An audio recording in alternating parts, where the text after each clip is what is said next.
There's probably not another video on my YouTube channel that means as much to me as this. We're going to be talking about the humble beginnings at our YouTube channel and the design to create a naturalistic native species enclosure came from. The results that we see now and where we're headed towards in the future did not come from a good and a glorious beginning. It actually had a lot of tragedy, and there were a lot of hardships that had to come from it. The animals, what you're looking at here, are from the second generation of the Pennsylvania woods vivarium, my first ever attempt at a naturalistic enclosure designed to house native plants and animals to the state. Along with the plants, I decided to use topsoil that I got from a local nursery. However, we'll get back to this point later on. This would eventually be the downfall of the Pennsylvania woods vivarium.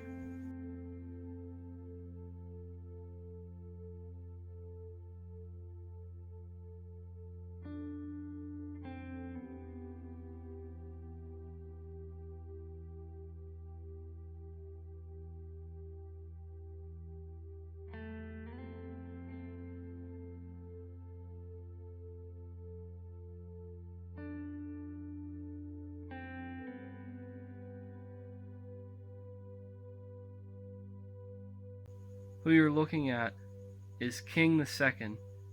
He's a male American toad.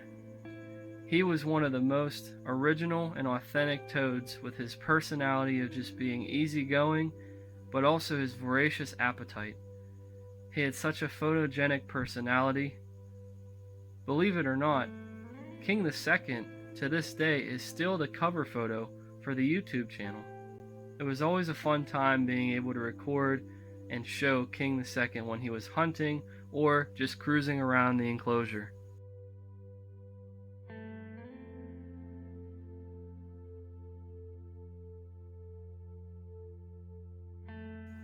Here is actually the picture that I used to crop to make my cover photo. We actually get a chance to see the only leopard frog to really ever appear on the channel. His name was Spot. He was one of the most beautiful frogs that I've ever had the opportunity to see in captivity or even in the wild. He was definitely a fan favorite. This was actually his terrain. Spot was the ruler of the 75-gallon in his day. It was made for him, and he enjoyed the entire enclosure. He used every bit of it.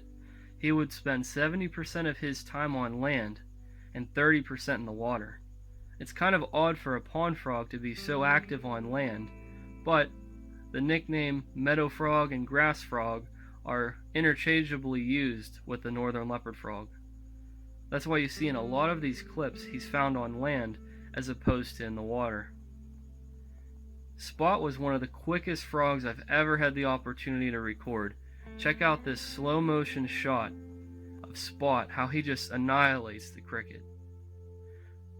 Let's check it out again in slower motion. Look at how much distance he has to cover in a short amount of time. Even in slow motion, he looks quick. Spot was one of the most unbelievable frogs to record. Spot was nervous by nature, being a pond frog. The entire family seems to just be very nervous and uneasy about captivity. But he also loved to eat. He had a voracious appetite, and he would not let me forget that. No matter what was going on, if there was food in the enclosure, Spot was nearby. And he had a perfect sense of his surroundings. Spot would blend in easily with the greenery, so Spot and King II would go on to produce some of the most productive and the most popular videos on this channel. If you could recall, I made a documentary with a lot of these same clips from the 75-gallon Pennsylvania woods vivarium documentary. The video came out a few years ago, but it has the most views, and it's always one that's the most talked about on the channel. I never really did a follow-up after that.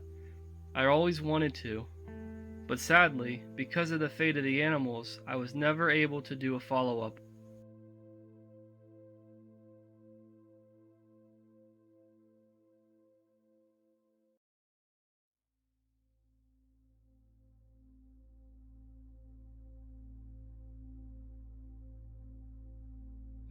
As time would go by, Spot and King would be joined with a female American toad.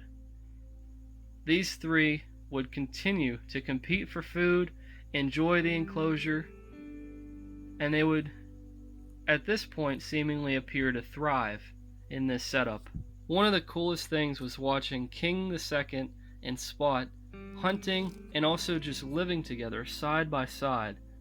One of the other really important things I want to bring up about Spot, he was actually in the very first video that we ever shot for this YouTube channel.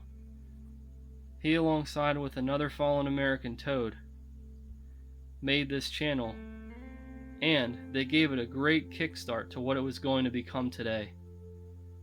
The idea has never faded. Even though we've gone through some really tough obstacles, despite all of the tragedy and all of the hardship, we still have began to persevere through all of it. The three would live together for only a few months, as it was getting to be the last days of their lives. Sadly, Vinka would pass away what we thought was of unknown causes.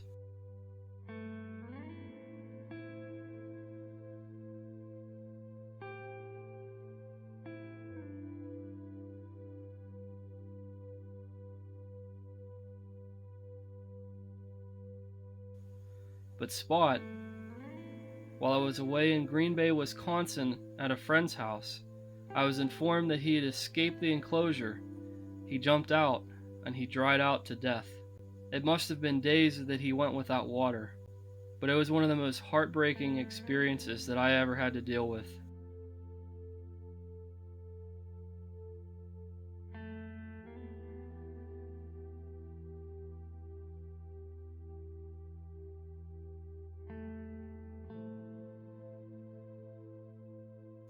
So King, as he looked over his kingdom, he didn't know it at this point in his life, but he was actually going to be the last survivor of this enclosure. The king truly went down with his kingdom. He died with it. This was one of the most heartbreaking things that would continue to happen year in and year out for the native animals, especially the American toads. I consistently would see them looking like they were suffering from something of malnutrition. They looked like they would get really thin, they would stop eating, and then they would slowly pass away. With watching this video back, I spent a long time thinking that I truly failed these animals. It's something that I live with even today, looking back at this video and seeing all of these faces. It's very difficult not to think that I failed these animals, but so much has changed since then. Fast forward a few generations later, through all the hardship and the struggle that had to occur, we were able to meet an extraordinary vet that was able to save the lives of these American toads. Just like the animals you've seen in this video beforehand, Spot, King, and Vinka, Ace and Pius had to go through the same obstacle of these parasites. We were informed that they were parasitic nematodes that came through the soil. Finally, with this breakthrough, and with all the hard lessons learned in the past, we were able to get the dewormer that we needed and apply it to these toads, which has actually ended up saving their lives and prevented another group of fatalities. Hard lessons are learned. Sometimes the pain of the past will carry on with us as what we need in order to help us to grow and in better tomorrows. And while we never quite forget the lessons that truly get us to these points in our lives, sometimes we need to go back to the humble beginnings and remind ourselves of where we came from and look ahead to the future as to where we are going.